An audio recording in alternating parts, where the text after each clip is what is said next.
All right, in this video, I want to talk about how meditation finally clicked for me. So first I want to kind of paint a picture of like how meditation first came up in my life. So I heard about meditation as this practice of like slowing down your mind, basically to where you are having no thoughts whatsoever. And I always thought that was dumb, and I thought that there was no way I could do that, first of all. So I was like pretty dismissive of the idea of meditation. I was so caught up in my ego world that I never thought it was for me. But then when I graduated college and started working full-time as a YouTuber, I started to just kind of like question my existence. I would have like these flashes of like my entire life, like leading up to old age, and I would be like, what is the purpose of all this? And I was so confused about what I was doing on YouTube. I was like, does this have any meaning? Does me filming myself skateboarding have any meaning? Like, why am I doing this? What is this the job I want? Am I in the right relationship? I was like freaking out about all these life decisions in my existence as a whole, and that went on for quite some time. And it was just so tense about everything that I finally hit a point where I snapped and decided to try therapy for the first time. Now this is right before the pandemic. I booked an in-person appointment with my therapist, first time ever doing this.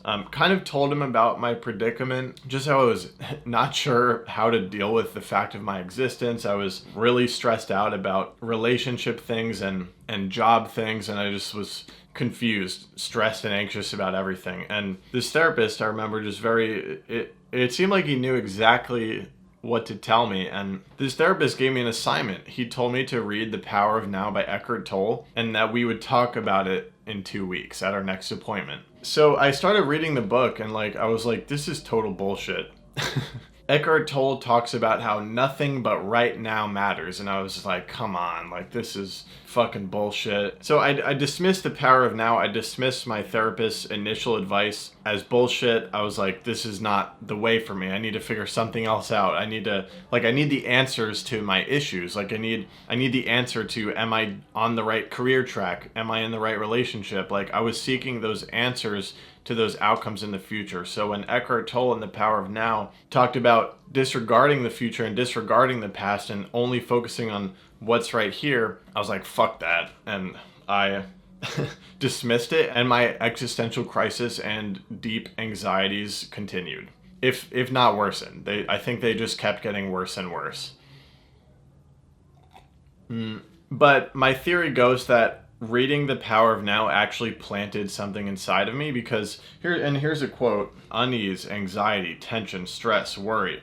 All forms of fear are caused by too much future and not enough presence. Guilt, regret, resentment, grievances, sadness, bitterness, and all forms of non-forgiveness are caused by too much past and not enough presence. And here's another one. It is not uncommon for people to spend their whole life waiting to start living. The premise of this book is that all problems are not real. They all exist in the future and in the past, and if you can just be here right now, you're good.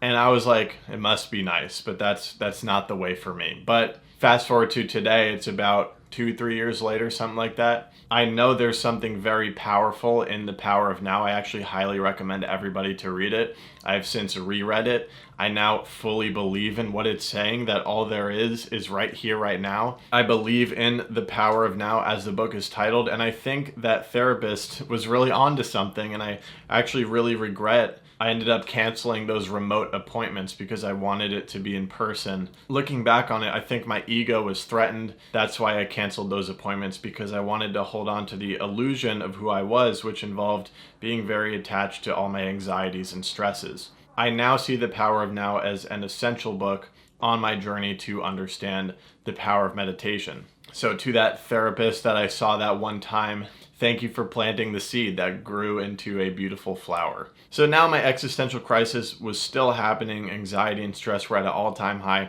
and I was very secluded because of the pandemic. So this is around the time where I actually hit a snapping point, and I became more open to the idea, to these what I thought were corny ideas of like being present, meditation, and things like that. So more open to these ideas. I actually went on a skateboarding trip to Philadelphia with my friend Chad Caruso, who's one of the most zen guys I know. Super calm, super collected, seems just very on top of things. During this Philly trip, Chad told me that he meditated every single morning for 10 minutes, which blew me away. I had like never met a real person that meditated. So I think just like having that personal relationship, somebody I admire nonetheless, really opened me up to the idea even more. So I was asking him questions. As I was taking a bite of my omelet, he was like, "Did you really just decide to take a bite of that omelet?" And I was like, "I think so. Like, what the fuck are you talking about?" Like, it's funny, like I'm looking at this coffee mug and I'm taking a sip. But did I really decide that, or did things just lead up to that were out of my control? And what Chad was getting at was these ideas, and they're all connected. Being present, it's all connected with letting go of control. And I was really trying to control everything. And Chad was trying to tell me that we have less control than we think. Like, a lot of automatic things are happening that make you take a sip of coffee. And you don't have control over all those things in the past that led up to the here and now. We are here right now. Why is my camera recording right now? Why am I sitting in this room in New York City with a notebook full of notes about meditation talking about this thing? I don't fucking know. I'm just kind of right here, dude. Hi.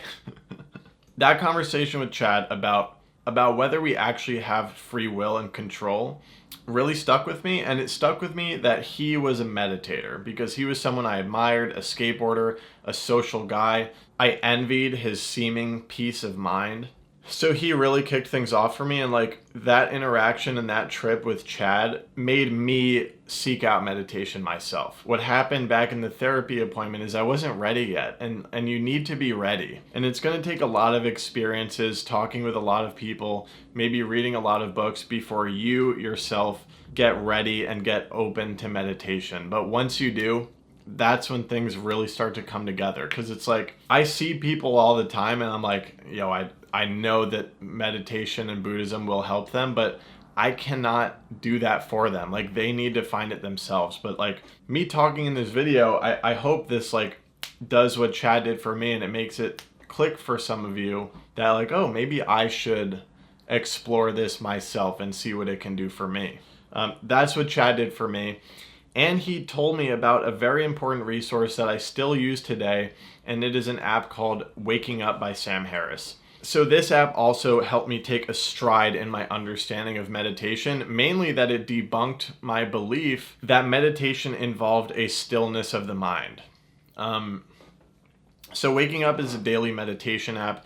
It's narrated by this dude named Sam Harris, and he frames meditation in a way that I was able to understand, and it started clicking for me. This is when I first started doing the practice of sitting down, cross-legged, back straight, eyes closed, and fucking meditating. And I would do it to his daily guided meditations. They're 10 minutes long. It's not too much of a time commitment. And I just started listening to his words. I trusted Chad's recommendation. And with an open heart, I started trying it. And the way that Sam Harris framed meditation, it did something in my brain to where I started to be like, oh, like, this is it. Like, this is how I meditate. And it's like, this helped me. It was very, very important for me to understand that meditation can be for me. Like, this idea that you have of meditation, if you've never tried it or practiced it before, can be very intimidating. It can seem impossible. It can seem like it's not for you. But that's just one way to look at meditation. Everybody will describe meditation differently, and it's because you need to find the formulation that works for you. And a lot of these books that I'm going to talk about, they're all saying the same shit. The Power of Now is rehashing Buddhist principles into his words. I've got multiple books that are just rehashing the same idea of being here now, of letting go of control. But you need to hear different people's formulations, because you need to find one that makes it make sense to you, and then you will hit the ground running. So there are two things. The framing that Sam Harris brought up that really changed it for me is that it's not an effort to slow the mind. Actually, what you do when you're sitting there and your eyes are closed is you are just observing. You are observing what's happening in your mind. There's going to be thoughts racing. You do not need to make an effort to slow them down. You could, and there's beauty in the state of presence where your mind is still, but meditation can simply be the act of observing what's going on, and that applies to your thoughts, your body, your environment. Sam Harris does this great job of formulating consciousness as like this, it's like this thing where everything appears. Your thoughts appear, sounds appear, your visual field appears, the sensations of your body appear, and you can just sit there and close your eyes and watch all those things appear. And what that did for me was I was relieved. I was like, oh, okay, like I don't need to slow down my mind. This thing that feels impossible, I don't need to do that. I can just watch all these thoughts. And then the crazy thing that happens is when you start watching all these thoughts that oftentimes make you incredibly stressed and anxious, suddenly when you're watching them, it's like, oh, that's not me. That's just something that's appearing. Like this huge stress that I have is like, is being a YouTuber right for me? It's like suddenly it's like all these thoughts about whether being a YouTuber is the right career path is like this jumble of thoughts like over here. Which actually reminds me of the first time I really tripped hard on mushrooms. I actually saw my thoughts, literally hallucinated, as this jumble of lines, and I was separate from them, and that was really impactful for me. And meditation opened me up to that idea that I don't need to attach to everything that's arising in my consciousness. Like when I have a really stressful thing happening, I can actually sit back, watch that stressful thing happening, and suddenly it loses its power. And the Waking Up meditation app really helped that click for me. And from that moment on, I started overcoming a lot of my anxieties and a lot of my problems. So I cannot recommend this enough. Another thing that I really enjoyed in the Waking Up app was what in Buddhism is called the loving kindness meditation. It's where you conjure up images of people you love and you feel that love that you have for them. And then as you're feeling that love, you think of more distant people like your neighbors, and then you apply that love to them. And then you think of strangers and you apply that love to them. And then you think of like everyone in your city and you apply that love to them. And this kind of meditation actually has made me burst into tears, just like feeling overwhelmed with gratitude for human beings and feeling a connectedness in the world.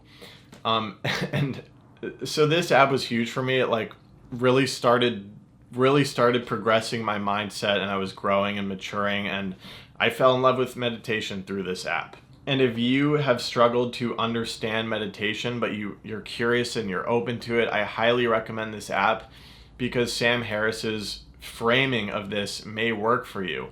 Now that I've been doing it for a few years, I don't need the guided meditation. Sometimes I still use them.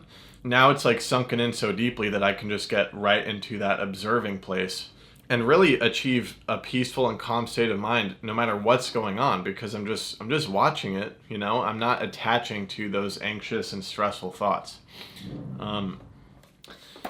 So this is kind of the curveball out of all the resources. This is the Dharma Bums by Jack Kerouac, and this was the first thing that helped me debunk my preconceived notion that meditation was corny, it's bullshit, because I also had a preconceived notion that meditation was boring and that it was gonna make me secluded and withdrawn from life, because I don't know, the only thing I had in my head about meditation in Buddhism was like monks who like shave their heads and don't have sex, and I was scared. Like I was really scared that I needed to live a slow, boring, secluded life in order to solve my anxiety. And that was an idea that really kept me away from solving my problems through meditation. But then I read the Dharma Bums by Jack Kerouac, and this is a really fun book. It's like about this dude who I could relate to because like he's having his own existential crisis. This is not a fiction book. Jack Kerouac is writing about his own real life.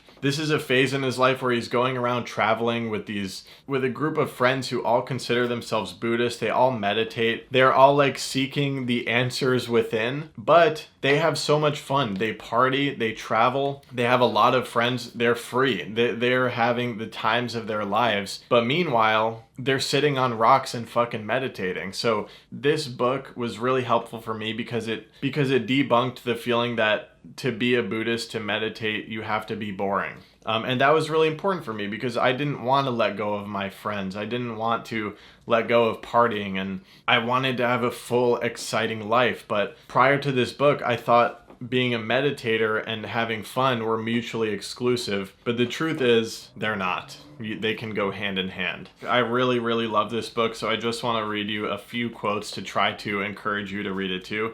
Here's a quote that helped me understand that everybody meditates differently, and maybe I had not found my version of meditation yet. I couldn't meditate indoors anymore like Jaffe had just done. After all that winter in the woods of night, I had to hear the little sounds of animals and birds and feel the cold, sighing earth under me before I could rightly get to feel a kinship with all living things as being empty and awake and saved already.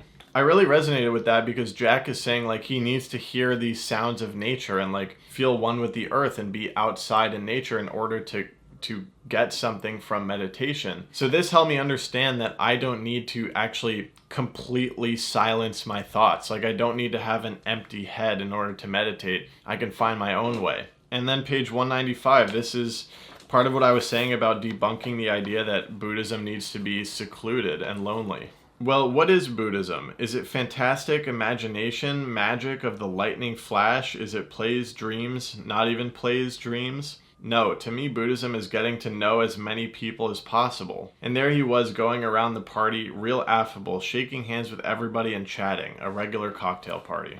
And speaking from the present, since beginning my journey of meditation and Buddhism, I have become significantly more social because I dropped much of my social anxiety. I'm eons more confident in myself now, which has led to some explosive friendships, beautiful relationships, far more than I ever could have been capable of in the past. So this book really helped debunk some of my preconceived, more negative notions about meditation and really helped open my heart to the idea that I was previously closed to. Eventually, I read a book that was recommended to me called Why Buddhism is True by Robert Wright, and currently a friend is reading it. These resources have done wonders for me. I'm just like trying to get everyone to read them. That's why I'm making this video. Why Buddhism is True is an incredibly helpful resource, again, if you're kind of skeptical about the ideas of meditation and Buddhism, because it describes very logically, in a way that's hard to argue with, why we get anxious. And the essential thesis behind the book is that our brains don't evolve fast enough to like match up to what it's like to be alive today. Like we have a very comfortable lifestyle, we can be very independent, but a lot of our anxieties arise from like prehistoric conditions. Like these are survival needs. Like you need to be anxious and stressed because back then you needed to have that response in order to survive. So for example, let's talk about social anxiety. Back in the day when our brains were evolving, you needed your family to accept you, you needed your tribe to accept you because that's how you got fed. That's how you had opportunities for mating. You were accepted, you were socially accepted. So there was a huge weight on social acceptance. But now we have social media connecting the entire world. You're being judged by people who are fucking irrelevant to your survival. But that anxiety response is still built into your brain, so you get incredibly socially anxious. Like when you go out to a party at night, you're like, that social anxiety you're feeling about wanting to fit in and worrying that you're awkward and just putting so much pressure on yourself to be accepted, that comes from a prehistoric survival instinct. And this book describes that like it's okay to let go of that. Like things are different now. Like you're good. Here's a quote. Natural selection didn't design your mind to see the world clearly. It designed your mind to have perceptions and beliefs that would help take care of your genes. So stress, anxiety, it comes from your need to survive and reproduce. But things are different now, and we can obtain survival and reproduction without freaking the fuck out all the time. So Why Buddhism is True is essentially a really good pitch for why you should meditate in order to overcome your anxiety. Imagine if our negative feelings, or at least lots of them, turned out to be illusions and we could dispel them just by contemplating them from a particular vantage point. That vantage point being meditation. So this was another powerful book in helping me understand like the theories of Buddhism, but spoken in a very Western friendly way. So this one's really good for addressing skepticism about meditation, and if you're craving like a little bit of logic behind why this stuff is helpful. This next one's kind of the corniest one, but again, I was like fully open, looking for solutions to grow and overcome this anxiety in my life. And this one is The Universe Has Your Back by Gabriel Bernstein. So meditation was going really well for me, starting to solve a lot of my issues, just helping me find this like calm, mature, joyous place that I didn't even know was possible to reach. This book really, really helped me with the idea of releasing control over my life. So thinking about my existential crisis, a lot was based in like this uncertainty about the future and being unsure about my career and my relationship and just where I was as a person and where I was going. But you know, with the power of now and meditation, you bring your focus to the present and you stop thinking about the future. Again, these books are all kind of saying the same thing, but the language and the way it was formulated in The Universe Has Your Back really, really helped things click for me. And this book helped my confidence just absolutely skyrocket because it helped me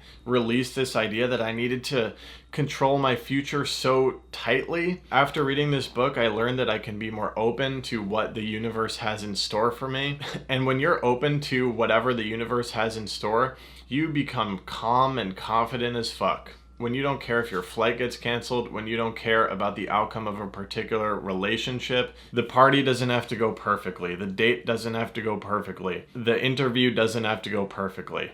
You just flow and you allow things to unfold. And there's a very powerful idea in this book that like when you're experiencing this like anxiety and this pain and this situation that you consider to be a problem, you can frame that problem as something that the universe has put in your path for you to learn how to overcome. This is such a powerful mindset. I can't even begin to describe to you. It's pretty stoic actually. There's a book by Ryan Holiday called The Obstacle is the Way. It's the idea that like challenges are going to arise and you can like let them defeat you, or you can just like be like, hey, this problem is here.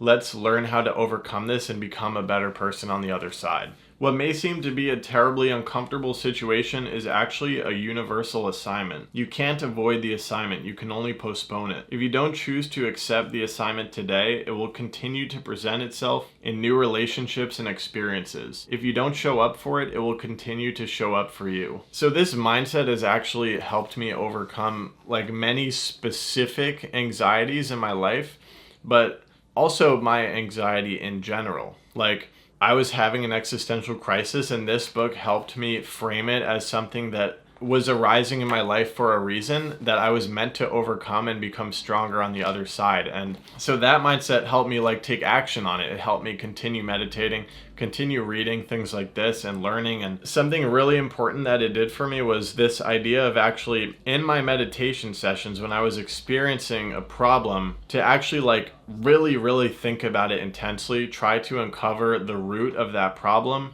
Usually it was some fear-based thing. This is some real shit, yo. Like I got through a lot of things just using these mindsets and not being too attached to the outcomes. I mean, here's a great quote. When you place your happiness and safety in the outcome, you disconnect from all the infinite possibilities that could occur. That's a really beautiful image to me because if you think about it from where I'm sitting right now, there are an infinite amount of possibilities that my life can take. And a lot of my existential anxiety was coming from the fact that I felt like there was one correct path that my life was supposed to take, and I was freaking out about trying to find which one it was. But when you become open to the infinite possibilities that could occur, again, you calm down and you become confident and you become free and life just flows and it's more peaceful and joyous and beautiful. If you pressure yourself to control every little outcome of your life, it's overbearingly stressful and you will get a lot of anxiety. But if you are open to anything, everything just becomes easier. You find an ease and peace in your life that you didn't know was possible. You combine that with meditation and all this Buddhism shit, and things get better. Things get a lot better. Really good book, definitely recommend it. Less directly about meditation, but like it helped me apply meditation to more specific problems and help me work through them by letting go of control of them and being open to any outcome. And also just this idea of acceptance. Like the ideas in this book help me accept that my anxiety existed and that maybe it was there for a reason. Maybe it was there to teach me something. And when you just have a positive mindset about shit like that, like no matter what book or idea gets you to that positive mindset, you just start to figure shit out when you know that it's like, it is what it is. So I've just got one more book to share with you guys, but really this journey does not end. I've since continued this spiritual journey. The most recent book I've read is The Artist's Way, which has similar ideas of letting go of control, just allowing yourself to freely create and be the artist that you are. So that's another one I recommend but did not have on the list for this video. Here's The Noble Eightfold Path, Way to the End of Suffering. So I found all of these methods and techniques so incredibly powerful. What they were doing to my mind and my confidence and my peace was absolutely astounding. So I wanted to get into more direct Buddhist texts, and this was my first one, The Noble Eightfold Path, The Way to the End of Suffering by Bhikkhu Bodhi, probably saying that wrong. And this is like Buddhist theory. It like talks about how the root of suffering is attachment, a lot of that being attachment to future outcomes, but even attachment to people in your life. I think a lot of friendships and relationships are stifled because you are trying so hard to keep them in your life when maybe they're just not meant to be. So reading this stuff helped me understand a lot of where Sam Harris's meditation framings were coming from. They're coming from this. Just overall, like understanding where this all was coming from helped me get a fuller picture of it, and like just gave me this like greater understanding of meditation and why it's helping me so much, and kind of grounding it in the Buddhist philosophies. I don't know, just gave it more weight, more power, and even more openness and excitement to continue on this spiritual journey. If you want to pick up anything that I mentioned in this video, please consider using my links in the description. This channel is not yet monetized on YouTube, but those links will give me a small commission at no extra cost to you. So I really appreciate it. Happy meditating, y'all, and much love. I'll see you next time.